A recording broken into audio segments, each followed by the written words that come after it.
દેશના યુવાઓને લઈને ગુજરાતના યુવાઓને લઈને એક ચિંતાનો વિષય ઊભો થયો છે કારણ કે ગુજરાત કે જ્યાં એવું કહેવાય છે કે ગુજરાતમાં દારૂબંધી છે પરંતુ આ દારૂબંધી ક્યાંક ને ક્યાંક કાગળ પર જ રહી ગઈ હોય તે પ્રકારની ઘટનાઓ અવારનવાર આપણી સામે આવતી હોય છે ક્યાંક દારૂનું વેચાણ ક્યાંક ડ્રગ્સનું વેચાણ ક્યાંક ગાંજાની હેરાફેરી હેરોઇનની હેરાફેરી ક્યાંક ગાંજાનું વાવેતર આ તમામ જે નશાકારક જે પદાર્થો છે તેનું સેવન ક્યાંક ને ક્યાંક આપણા ગુજરાતના યુવાનો કરી રહ્યા છે અને આ જ લતને કારણે આપણું ગુજરાતનું જે યુવાધન છે તે રજડી રહ્યું છે શિક્ષણથી વંચિત રહી રહ્યું છે જે શિક્ષણમાં આગળ વધવું જોઈએ એ ડ્રગ્સના રવાડે આગળ વધી રહ્યું છે નશાના રવાડે આગળ વધી રહ્યું છે એક તરફ એવા દાવા કરવામાં આવે છે કે ગુજરાતમાં દારૂબંધી છે પણ જો દારૂબંધી છે તો પછી ગુજરાતમાં દારૂના કિસ્સાઓ ક્યાંથી સામે આવે છે ડ્રગ્સના કિસ્સાઓ ક્યાંથી સામે આવે છે અને આ જે યુવાનો જે રજડી રહ્યા છે યુવાનો જે નશાની જે લત લગાડીને બેઠા છે તે બધા કિસ્સાઓ ક્યાંથી આવે છે તે પણ એક સવાલ ઊભો થાય છે અને આ સાથે જ સવાલ ઊભા થાય છે ગુજરાત પોલીસ પર અત્યારે એક જ ચર્ચાનો વિષય હાલ બનેલો છે એક તરફ જિગ્નેશ મેવાણી કોંગ્રેસના જે નેતા છે ધારાસભ્ય છે તેમણે ગુજરાત પોલીસ પર જે આક્ષેપો લગાવ્યા છે જે ઠેર ઠેર તેમના વિસ્તારમાં જે રાજકીય નેતાઓ છે ધારાસભ્યો છે તેમના જ વિસ્તારમાં જ્યાં દારૂ અને ડ્રગ્સના જે અડ્ડાઓ છે તેને લઈને કોઈ કાર્યવાહી કરવામાં નથી આવી રહી તેને લઈને જે પોલીસ પર આક્ષેપો કરવામાં આવી રહ્યા છે અને બીજી તરફ ગુજરાત પોલીસ તરફથી પણ જે વળતો જવાબ આપવામાં આવ્યો છે આજે ડીજીપી વિકાસ સહાયે જે આદેશ આપ્યો સૂચના આપી અને જે કડક વલણ દાખ્યું છે કે ડિપાર્ટમેન્ટ સિવાયનો બહારનો કોઈ પણ વ્યક્તિ ગુજરાત પોલીસ માટે કંઈક કહી દેશે કંઈ બોલી જશે વાણી વિલાસ કરશે તે બિલકુલ ચલાવી લેવામાં નહીં આવે એટલે હાલ પરિસ્થિતિ જોવા જઈએ તો એક તરફ નશાને લઈને એક ચર્ચાનો જે વિષય બન્યો છે એક નશાના જે ડ્રગ્સ અને દારૂનું જે વેચાણ થઈ રહ્યું છે અને યુવાઓ તેની લત લગાડીને જે ક્રાઇમ કરી રહ્યા છે કારણ કે નશા પાછળ યુવાન જે આંધળી દોટ મૂકી રહ્યો છે અને એની કારણે જ ક્યાંક ને ક્યાંક ક્રાઇમની ઘટનાઓમાં પણ વધારો થતો જોવા મળી રહ્યો છે એટલે ક્રાઇમનો જે રેશિયો છે એ પણ ક્યાંક ને ક્યાંક ઉપર જઈ રહ્યો છે એટલે સવાલ તો ચોક્કસ ઊભા થાય કારણ કે જે પ્રકારે સરકાર દ્વારા કે ગુજરાત પોલીસ દ્વારા જે દાવા કરવામાં આવી રહ્યા છે કે ગુજરાતમાં દારૂબંધી છે અને એ પ્રકારે જે કાર્યવાહી કરવામાં આવે છે તેમ છતાં જે ઘટનાઓ એક પછી એક બનતી રહેશે એટલે સવાલ ચોક્કસ ઊભો થાય છે હવે એક તરફ ગુજરાતમાં દારૂ અને ડ્રગ્સનું સેવન થઈ રહ્યું છે દૂષણ વધી રહ્યું છે બીજી તરફ આ પ્રકારના સવાલો ઊભા થઈ રહ્યા છે કોંગ્રેસ અને ગુજરાત પોલીસ જે આમને સામને આવી છે ક્રાઇમ પર રાજકારણ થઈ રહ્યું છે ત્યારે આજે ચર્ચા એ જ વિષય પર કરવી છે કે આજે ગુજરાતમાં ક્રાઇમ પર જે રાજકારણ થઈ રહ્યું છે તેની પર જ કરીશું સીધો સંવાદ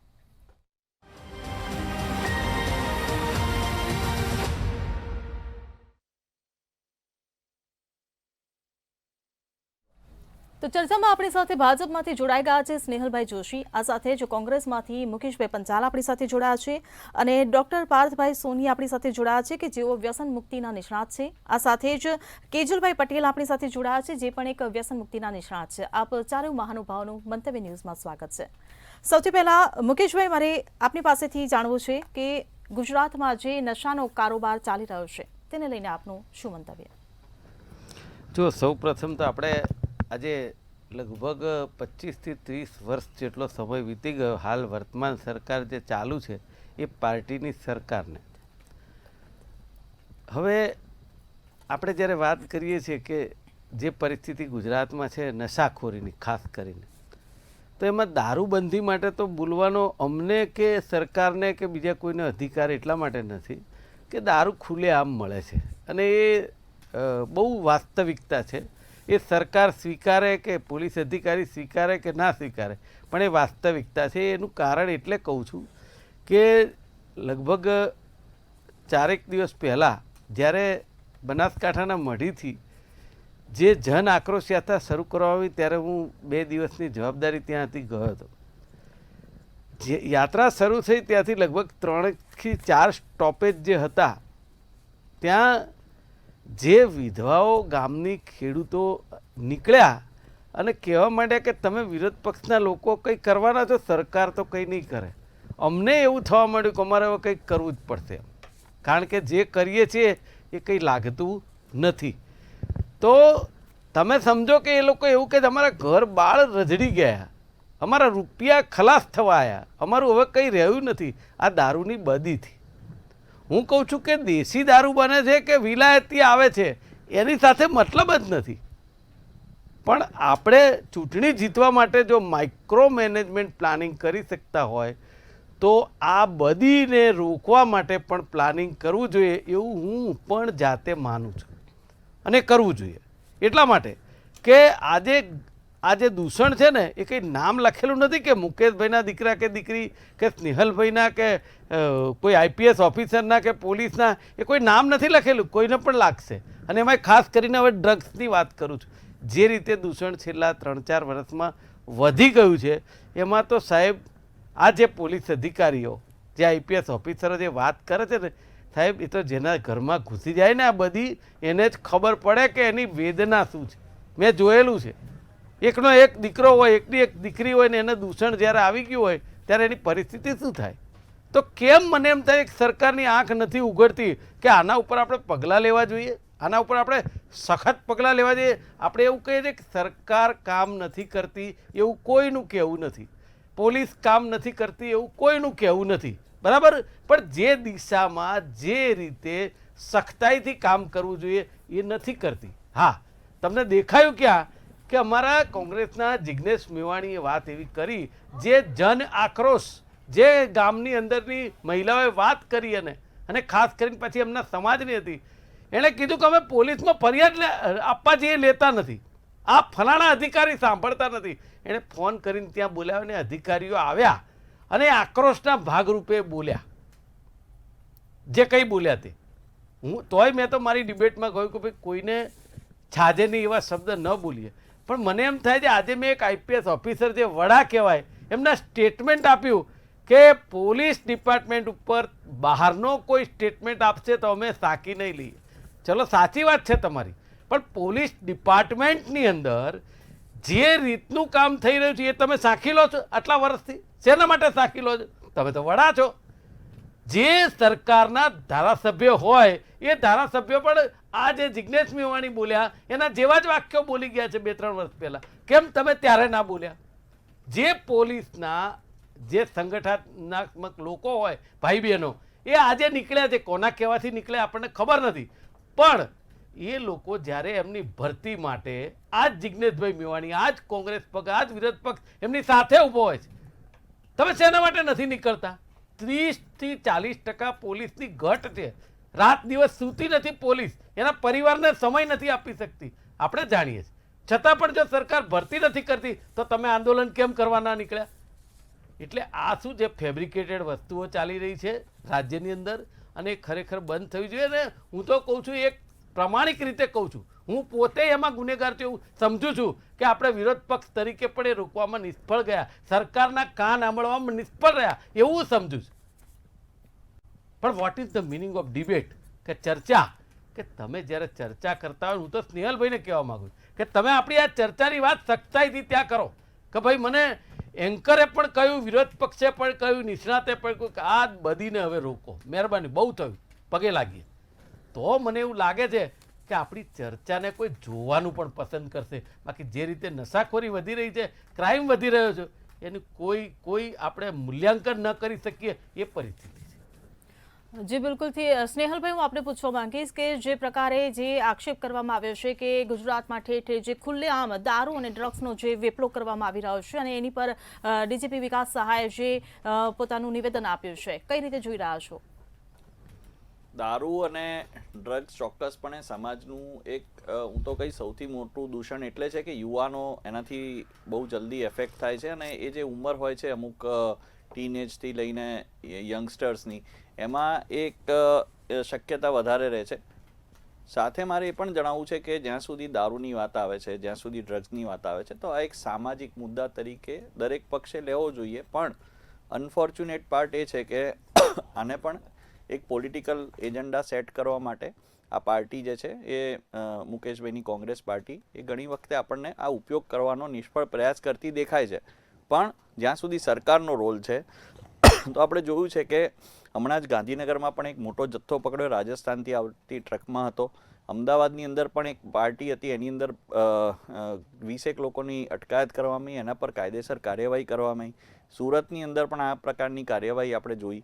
એટલે પોલીસ અને જે પ્રોહિબિશન ડિપાર્ટમેન્ટ અને લો એન્ફોર્સમેન્ટની જેટલી પણ એજન્સીસ છે એ આની પર સખ્તાઈથી કામ કરે છે. જે પણ વ્યક્તિ વેચાતો કે દારૂ પીતો કે બિન પરવાનગી વગર હેલ્થના બેઝિસ પર જેની જોડે લાયસન્સ હોય એ લોકો કદાચ રાખી શકે છે, પણ એના સિવાય જે લોકો પણ આ પ્રકારની જે એક્ટિવિટી કરે છે અને પકડે છે ને ન્યાયિક રીતે એના પર દંડનીય જે કાર્યવાહી છે એ પણ થાય છે.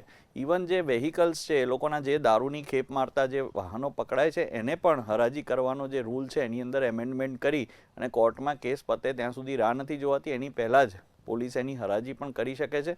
એટલે આ પ્રકારે ખૂબ જ મોટા પ્રમાણમાં આની ઉપર જે શકંજો કસવાનું કામ જે છે તે સરકારે કર્યું છે. અને કોંગ્રેસની જે વાત છે કે આ બધું ફેબ્રિકેટેડ છે, મને લાગે છે કે એમનું તકલીફ એ છે કે એમને જે આ રેલી કાઢી વગેરે અને એમના જે નેતાની વાત કરી જિગ્નેશભાઈ મેવાણી જે વાત કરતા હતા, તો ચોક્કસપણે જે લોકો સંવિધાનની વાત કરે છે, જે લોકો એમ કહે છે કે લોકતંત્ર જે છે તે અત્યારે ખતરામાં છે, એ જ લોકો ખુલ્લેઆમ આખા ડિપાર્ટમેન્ટના કે હું બધાના પટ્ટા કઢાવી દઈશ આ પ્રકારના શબ્દો જોરથી બૂમો પાડવી, પોલીસ સ્ટેશન આગળ લઈ જઈ અને આ પ્રકારની વાત કરવી, તો મને લાગે છે કે એમને પણ એક વિચારવું જોઈએ કે એમને એક ચોક્કસ જગ્યાના લોકોએ જનપ્રતિનિધિ ચૂંટ્યા છે, એમની વાત કરવા માટે ચૂંટ્યા છે. એટલે આ એ લોકો માટે પણ એક લાલ સિગ્નલ સમાન છે કે જ્યારે એમના જનપ્રતિનિધિ આવા બેફામ થઈ જાય છે અને કોંગ્રેસની અંદરની જે મંશા છે તેમની વાતમાંથી બહાર આવે છે કે જ્યારે અમે સત્તા પર આવીશું ત્યારે તો બધાના પટ્ટા ઉતારી દઈશું, એટલું તમે યાદ રાખજો. એટલે આ પ્રકારે જ્યારે આ કોંગ્રેસનું જે માનસિકતા છે અને જે એમની લલાઉપતા છે એ આ જિગ્નેશભાઈ મેવાણીના જે સ્ટેટમેન્ટ છે એના તરફથી બહાર આવે છે. અને મારે એ જ કહેવું છે, વચ્ચે એક વાત ઉમેરવા માંગીશ. તમે જે રીતે જવાબ આપ્યો, મુકેશભાઈ હમણે સવાલ જે ઉભો કર્યો કે ભાજપના પ્રતિનિધિ દ્વારા પણ આ જ શબ્દો બોલાયેલા છે. જો આની પહેલા હું તમને એ જ વાત કરું કે જે પણ આક્ષેપ જે કોંગ્રેસ કરે છે ચોક્કસપણે એ બે વ્યક્તિ વચ્ચેનો સંવાદ હતો. એ જે જઈને જોશે તો એ બે વ્યક્તિ વચ્ચેનો સંવાદ હતો.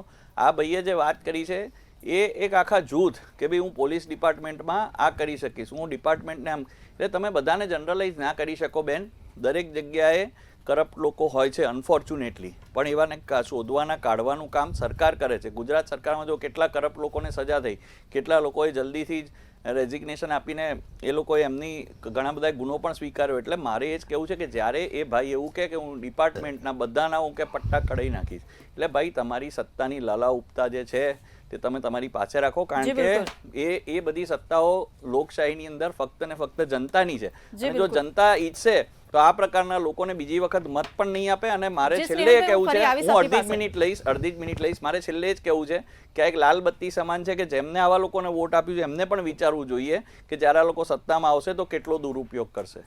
જી બિલકુલથી પાર્થભાઈ આપણી સાથે જોડાયેલા છે. પાર્થભાઈ, હું આપને પૂછવા માંગીશ કે છેલ્લા 5 વર્ષનું જો આપણે સર્વેયું કાઢવા બેસીએ તો ગુજરાતમાં નશાની પરિસ્થિતિ શું છે, ગુજરાતની સ્થિતિ શું છે નશાને લઈને?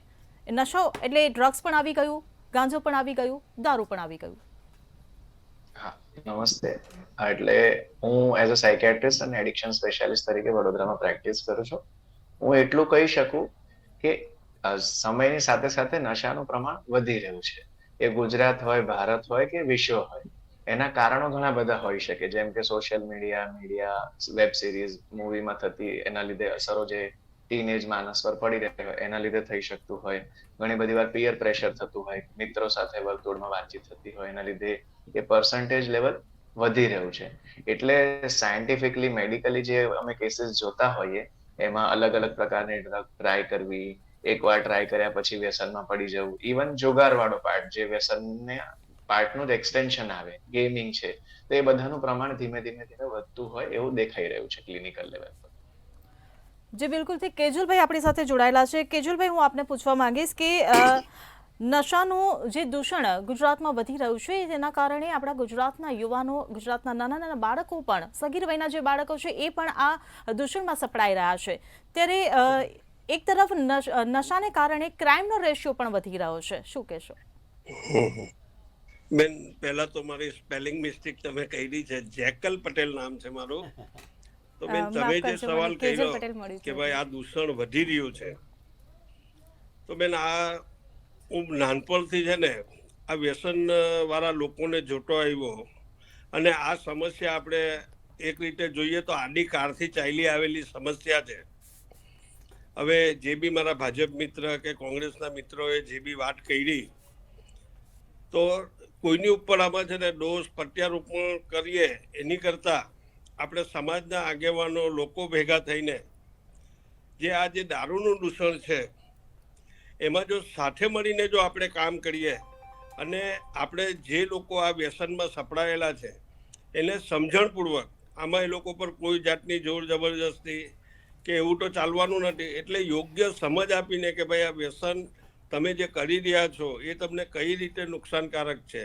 અને એક તો સમાજ, આપણી જે બી સમાજ છે એ સમાજ છે ને આ વ્યસનીવાળી લોકો માટે એ લોકોમાં એટલી બધી અજ્ઞાનતા છે, કારણ કે કોઈ પણ પ્રકારનું વ્યસન, આપણે દારૂ, ડ્રગ્સ, ગાંજો જે બી કંઈ છે એ એક બીમારી છે. અને એ બીમારી વર્લ્ડ હેલ્થ ઓર્ગેનાઇઝેશને 1956માં એને માન્યતા આપી કે ભાઈ વધારે પડતું કોઈ બી વ્યસન કરે એ એક બીમારી છે.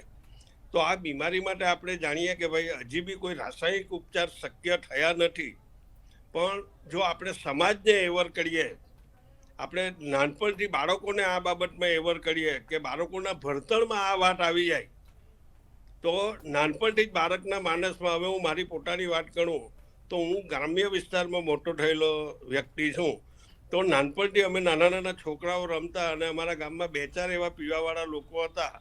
તો એવા લોકોને જોઈને મને એટલો બધો ડર લાગતો કે હું દોડીને ગમે એવી રમત રમતા હોય ને હું મારા ઘરમાં છુપાઈ જતો. એટલે દારૂડિયાની મને આ ડર હતો. મારા પરિવારમાં કોઈ દારૂ પીધો નથી, પણ હું જ્યારે મારો અભ્યાસ ચાલુ હતો અને મિત્ર વર્તુળોની હાથે મને બી આની લત લાગી ગયેલી, તો મેં 17 વર્ષ દારૂ પીધો. અને જ્યારે મારી અંદર સમજ આવી તો હું આજે 19 વર્ષ દારૂથી દૂર છું. કોઈ બી પ્રકારનો નશો મારા જીવનમાં આજે નથી. તો મારી અંદર જે સમજ આવી, તો મારા સંપર્કમાં આવનાર દરેક આવા વ્યસની લોકો માટે, અથવા તો વ્યસનની પરિવારો છે કે જે પરિવાર, તો એ લોકોને માટે હું આ જ સમજ એ લોકોને આપવાનો પ્રયત્ન કરું છું. કારણ કે આ બધી એવી છે ને કે પોલીસ તંત્ર કે સરકાર કે સામાજિક કાર્યકર્તાઓ ગમે એટલા પ્રયત્ન કરશે તો પણ એ લોકો આ બળીને છે ને નાથી નથી શકવાના બેન. અમે સુરત ડિસ્ટ્રિક્ટના જે બી કાંઠા વિસ્તારોના ગામો છે એમાં તમને 30 થી 35 વર્ષની એટલી બધી વિધવા બહેનો જોવા મળશે જે આ દારૂના અને આ બધા દૂષણોને કારણે એમના ઘરવાળા એક્સપાયર થઈ ગયા છે. તો અમે સુરત જિલ્લાના આજુબાજુ એવા ઘણા પ્રયત્ન અમે કરીએ છીએ, લોકોમાં એક જાગૃતિ ફેલાવવાનું કામ કરીએ છીએ કે ભાઈ જે બી વ્યક્તિ તમારા સંપર્કમાં છે, તમારું ઘરનું વ્યક્તિ જો આ રીતે વ્યસની છે તો એને પ્રેમપૂર્વક, કાળજીપૂર્વક એમાંથી બહાર કાઢવા માટે ડૉક્ટરની ટ્રીટમેન્ટ અને યોગ્ય કાઉન્સેલિંગ એ કરીને આ બડીમાંથી એને બહાર કાઢો. બાકી જો આપણે એમ જ વિચારશું કે ભાઈ આ બડીને નાખવા માટે સરકાર કડક કાયદો બનાવે, પણ કહે ને કે ભાઈ છટકબારી લોકો હોધી જ લે. આ મારો અનુભવ છે. ને પીવાવાળા લોકો, વ્યસની લોકો છે ને એટલા ચતુર અને ચાલાક હોય છે ને કે તમે એક જગ્યાએથી બાકુ બંધ કરશો તો એ બીજી જગ્યા પર ખોલી નાખશે, તો એને તમે કેટલી જગ્યા પર પકડશો. પણ એવા વ્યક્તિઓની અંદર આપણે યોગ્ય સમજ આપીએ, કોઈની ઉપર દોષારોપણ કરવાનો આપણો આજે જે બી ઉદ્દેશ્યથી આપણે ભેગા થયા છે, તો કોઈની ઉપર બી આપણે દોષારોપણ કરવા માટે ભાઈ ભેગા નથી થયા. આપણે આ બળીને કઈ રીતે નાથી શકીએ એની પર આપણે વાર્તાલાપ કરીએ કે ભાઈ આપણો સહિયારો પ્રયત્ન લોકોની જિંદગી કઈ રીતે બચાવી શકે. જી બિલકુલ. ને છેલ્લા 19 વર્ષથી હું આ પ્રયત્ન કરું છું, તો એ પ્રયત્નમાં ઘણા અંશે દોસ્તો મને જે બી વ્યક્તિ મારા સંપર્કમાં આવે છે, તો મારા અનુભવ દ્વારા ઘણા અંશે દોસ્તો ઘણા એવા વ્યક્તિઓ છે જે આજે અલગ અલગ વર્ષોથી વ્યસનથી દૂર છે. જી બિલકુલ. પરિવારો આજે એના પરિવારના ચહેરા પર હાસ્ય છે, એનો પરિવાર ખુશ છે, તો એનો આનંદ મને બી છે ભાઈ. તો આવો જ આનંદ આપણે દરેક લોકો લઈએ એવી મારી તો બેન શુભેચ્છા છે દરેક ભાઈઓને. જી બિલકુલ. સ્નેહલભાઈ, હું આપને પૂછવા માંગીશ કે દાવા કરવામાં આવી રહ્યા છે કે ગુજરાતમાં દારૂબંધી છે અને જે પ્રકારે ઘટનાઓ સામે આવી રહી છે આ દાવા પોકળ સાબિત થઈ રહ્યા છે, અને બીજી તરફ કોંગ્રેસના મેવાણી દ્વારા જે આક્ષેપ અને એક પડકાર ફેંકવામાં આવ્યો છે કે ગુજરાતનો કોઈ પણ એક તાલુકો કાં તો સુરત વિધાનસભા ક્ષેત્રનો કોઈ પણ એક વિસ્તાર કે જ્યાં દારૂ મુક્તિ કાં તો ડ્રગ્સ મુક્તિ કરાવી આપો, આવો એક પડકાર ફેંક્યો છે. જી લઈશું આ પડકારને. જો આપને કહું છું કે જેમ જેકલભાઈએ વાત કરી કે આ એક સામાજિક પ્રશ્ન છે અને જેમ પરિવારની અંદર પણ લોકોએ કાઉન્સિલિંગ કરવું જોઈએ, બહાર પણ એવા લોકોને નફરતની નજરથી એવા યુવાનોને જોવાના બદલે એની જોડે સહાનુભૂતિથી વાત કરી અને એ લોકોને આ ચંગુલમાંથી બહાર કેવી રીતે કાઢવા એ એક નાગરિક તરીકેનો પહેલો આપણો ધર્મ છે. હવે જે પોલિટિકલ એંગલથી આપે જે પ્રશ્ન પૂછ્યો છે એની હું વાત કરું કે ભાઈ જિગ્નેશ મેવાણી જે છે તે એક ધારાસભ્ય છે અને અચાનક જ એ પ્રસિદ્ધિ માટે કે કોઈ પણ કારણસર આ બધા જે સ્ટેટમેન્ટ આપ્યા છે તે ખૂબ જ સંવિધાન અને જે ડેમોક્રેસી છે એના માટે ઘાતક છે. કારણ કે આ યુવાનો આવું જોશે કે ખુલ્લે આમ કે ભાઈ તમારા બધાના પટ્ટા આમ કરી નાખીશ, આ કરી નાખીશ, તે કરી નાખીશ. એટલે આવી ભાષા જે છે તે સૌ પ્રથમ તો ગુજરાતની અંદર ગાંધીજીના દેશની અંદર આવી ભાષા એક તો બોલવી, પછી ચેલેન્જ આપે છે કે આ તમે આ કરી બતાવો, આ કરી બતાવો. અરે ભાઈ તમે જે ક્ષેત્રમાં એ ભાઈ છે અને જ્યાં એ કામ કરે છે તો તેની અંદર એમને જે પણ સમસ્યા હોય એ વાત કરે ને એનું જે યોગ્ય રીતે એનું નિરાકરણ લાવે.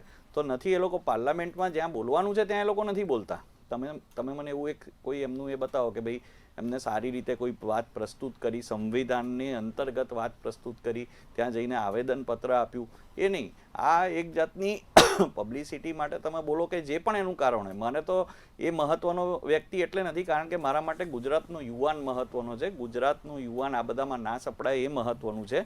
અને ભૂપેન્દ્રભાઈની સરકારે અને અમારા deputy chief minister Harshbhai Sanghvi જે પોતે પણ યુવાન છે એ લોકોએ ખૂબ જ કાળજી રાખીને આ પ્રકારના લોકો જે છે જે દારૂની જે ખેપ આવે છે, મેં આપને ઉદાહરણ આપ્યું એવા ઘણા બધા જગ્યાએથી દારૂ સીઝ કરવામાં આવે છે ને એ લોકો પર કડકમાં કડક કાર્યવાહી કરવામાં પણ આવે છે. અને હું આપના માધ્યમથી પણ સમાજમાં પણ કહેવા માંગુ છું કે કદાચ ક્યાંક કોઈ લૂપહોલ રહી ગયું હોય, કોઈને પણ આવી વાત હોય તો એ લોકોએ ચોક્કસ બાતમી આપી અને એના આધારે ચોક્કસપણે સરકાર જે છે તે કાર્યવાહી કરશે. જી બિલકુલ. મુકેશભાઈ, હું આપને પૂછવા માંગીશ કે જે પ્રકારે ગુજરાતમાં દારૂ અને ડ્રગ્સનું જે દૂષણ છે એની સામે કાયદાનું એવું કડક વલણ છે ખરું? જો કાયદામાં પહેલાં તો કાયદો તો છે જ. આઝાદી પછીથી જે આપણે આખો ઢાંચો ઘડવામાં આવે છે એમાં કાયદો તો છે જ, પણ ઇમ્પ્લિમેન્ટ કેવી રીતે કરો છે એના ઉપર સૌથી મોટો મદાર છે અને એકાઉન્ટેબિલિટી એના ઉપર છે. બીજી વાત એવી કરું કે ભાઈ પેલા જે જેકલભાઈ અને ભાઈ સ્નેહલભાઈ બંને એક વાત કરી કે ભાઈ સારી વાત કરી કે ઘરની અંદર મા બાપ કે સંસ્થાઓએ આ કામ કરવાની વધારે જરૂર છે. સરકાર નહીં કરી શકે એ વાત સાચી છે. સરકાર એનું જે સીમિત છે એ કરે છે. પણ હું એમ કહું છું કે આ સંસ્કારી ગુજરાતનો કોઈ પણ મા બાપ એવા છે ખરા કે એના છોકરાને નહીં કીધું હોય કે આ દારૂ ન પીવાય, આ ડ્રગ્સ ન લેવાય? આવું આપણે માનીએ છીએ સાહેબ? એક મા બાપ રોજ કહેતા હોય છે કે ફલાણી જગ્યાએ ના જઈશ, ફલાણી જગ્યાએ ના ઊભો રહીશ, ત્યાં આવું થાય છે. આ હું જાતે અનુભવ કરું છું. એટલીક NGO આના માટે કામ કરે છે. પણ મારું કહેવું જેકલભાઈને સ્નેહલભાઈને શું છે કે સરકાર કેમ કરી શકે ખબર છે? સરકાર એટલે દંડો. આજે પહેલાં રાજા રજવાડા હતા અને આજે સરકાર છે. તો જે સરકાર જે કરી શકે ને એ બધા જનમાનસ ન કરી શકે. અને તમે આ જે જન આક્રોશ યાત્રા જે છે ને એની અંદર જે વાત મળે છે એ જ છે. અને આજે તો એવું થયું, માનનીય અમિતભાઈ ચાવડા અમારા પ્રમુખશ્રી છે એનું નિવેદન આવ્યું કે જે આ જિગ્નેશભાઈ મેવાણી બોલ્યા એને લઈ અને એ યાત્રામાં જે રીતે આખો સમૂહ દરેક જગ્યાએ મળે છે ને મંચ આપવામાં આવે છે કે તમે આ વાત કરો ને એ વાત કરે છે મહિલાઓ હોય કે યુવાનો. હવે એવા લોકો ભારતીય જનતા પાર્ટીના આવ્યા અને અમારો જન આક્રોશ યાત્રાનો વિરોધ છે. અરે પણ તમે એક મિનિટ મને સાંભળો. સ્નેહલભાઈ વાત પૂરી કરવા દો. પ્લીઝ તમે સાંભળી શકો આ વાત? એમ નહીં. જો હિરલ એક વાત એવી છે, સ્નેહલભાઈ પહેલા એમને વાત પૂરી કરી લાવો પછી તમે સમય આપો. સ્નેહલભાઈ, પોલીસના પરિવારના લોકો પણ હતા. ભાઈ તમે લોકો બધાને ભાજપના લોકોનો ટેગ ના મારો. જનતાનો પણ આક્રોશ, એમની જન આક્રોશ રેલીમાં જનતાનો આક્રોશ દેખાયો હતો.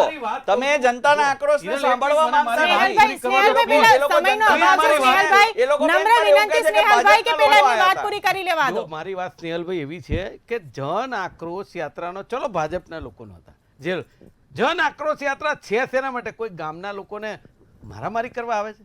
અરે પ્રશ્ન સાંભળવા આવે છે. એનો વિરોધ જ કેવી રીતે કોઈ કરી શકે?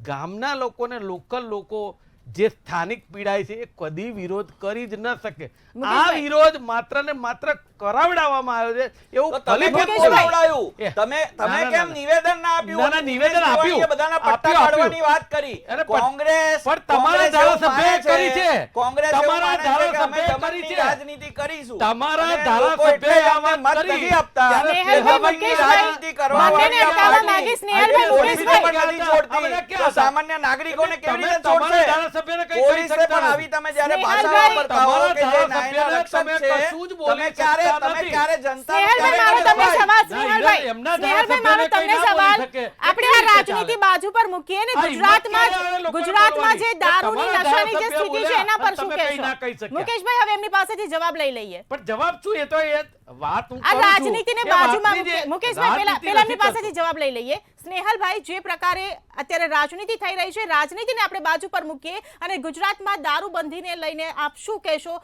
આ બધીને અટકાવવા માટે હવે શું કરવું જોઈએ? જેમ મેં આપને કીધું તેમ પોલીસ ડિપાર્ટમેન્ટ, પ્રોહિબિશન ડિપાર્ટમેન્ટ આ બધા સક્રિયતાથી કામ કરે છે અને એના જ સ્વરૂપે જે બહારના રાજ્યોથી કે એ રીતે દારૂ આવે છે એ વિપુલ માત્રામાં પકડાય છે અને પછી એને બોર્ડર પરથી જ રોકવામાં આવે છે અને યુવાનો સુધી નથી પહોંચવા દેવામાં આવતો. અને ધન્ય છે આ પોલીસ ડિપાર્ટમેન્ટને કે જેને એક પેલા એમએલએ કે જે પટ્ટા ઉતારી દઈશું. હું તો કહું છું કે ભાઈ અમે તમારા તમને સન્માન ધારાસભ્યએ આપીશું, કીધું છે, અમે સ્નેહલભાઈ, સન્માન please. આપીશું, સૌથી અમે તમને પહેલું સન્માન તમારા આપીશું કે ધારાસભ્યએ તમે કીધું અમારા છે બાળકોને કે પટ્ટા આ ઉતરી બધીથી જશે. આ હવે બધીથી તમે આ તમારા બધીથી તમે એ ધારાસભ્યને કરાવ્યા. તમારી સરકાર એ- એટલે કંઈ કહી શકતા નથી. ખાલી જિજ્ઞેશભાઈ બોલ્યાને ટાર્ગેટ કરો છો. જિજ્ઞેશભાઈ એ બોલ્યા. વાત ખોટી બેન, છે. આમાં મને ગુજરાતી સ્પષ્ટતા જનતા કરવા દો. જોવે છે. હું કહું આમાં- છું, આમાં- જિજ્ઞેશભાઈ આમાં બોલે સ્પષ્ટતા છે, કરવા દો. તો પ્રજા એને જવાબ તમારા આપશે. ભાઈ જે બોલ્યા સ્નેહલભાઈ, એ આખા ડિપાર્ટમેન્ટને બોલ્યા, એ એક સમૂહને અરે ભાઈ, બોલ્યા. પણ હું એમ આ કહું રીતે કોઈ છું- તમે સમૂહને ના ટાર્ગેટ ના, ના, કરી ના, શકો. એવું નથી. તમે સ્નેહલભાઈ, આપણો પોતે મુદ્દો એ છે તમે કે પોતે સ્નેહલભાઈ, કહેવાતા નેતા હો તો તમે કોઈ સમૂહને આ રીતે ત્યાંની ટાર્ગેટ ના કરી જનતાએ શકો. કહ્યું આ કે લોકતંત્ર છે. અમારી વાત આ મુકેશભાઈ, રીતે નથી. કોઈ એક માણસ આ રીતે એમએલએ હોય તો એ એવું ધમકી આપે કે હું પટ્ટા ઉતારી દઈશ બધાના, આવું એક આખા સમૂહને ના તમારા ટાર્ગેટ બિલકુલ કરી સમયનો શકે. અભાવ છે. મારે તમારા એમએલએ આપે ત્યારે કેમ ના બોલ્યા તમે? જી બિલકુલ, મુકેશભાઈ, સ્નેહલભાઈ અને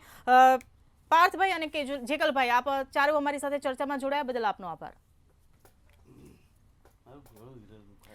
તો એક તરફ નશાનો કારોબાર જે ખુલ્લેઆમ તેનો વેપલો થઈ રહ્યો છે અને બીજી તરફ આપણા જ ગુજરાતનું, આપણા દેશનું યુવાધન બરબાદ થઈ રહ્યું છે અને તેના જ કારણે ક્યાંક ને ક્યાંક ક્રાઇમની ઘટનાઓમાં પણ ક્યાંક ને ક્યાંક વધારો થઈ રહ્યો છે. હવે એક તરફ આ ગુજરાતની આ દયનીય સ્થિતિ નશાને લઈને, ક્રાઇમને લઈને, અને બીજી તરફ આ જ ક્રાઇમ પર થતું રાજકારણ. હવે આગામી સમયમાં જોવાનું રહ્યું કે ગુજરાતમાં જે દારૂબંધીના જે દાવા કરવામાં આવે છે તે દાવા પોકળ સાબિત ન થાય તે માટે હવે ગુજરાત પોલીસ શું કરે છે. ચર્ચામાં હાલ બસ આટલું જ. ફરી મળીશું એક નવા વિષય સાથે. ત્યાં સુધી જોતા રહો મંતવ્ય ન્યૂઝ. નમસ્કાર.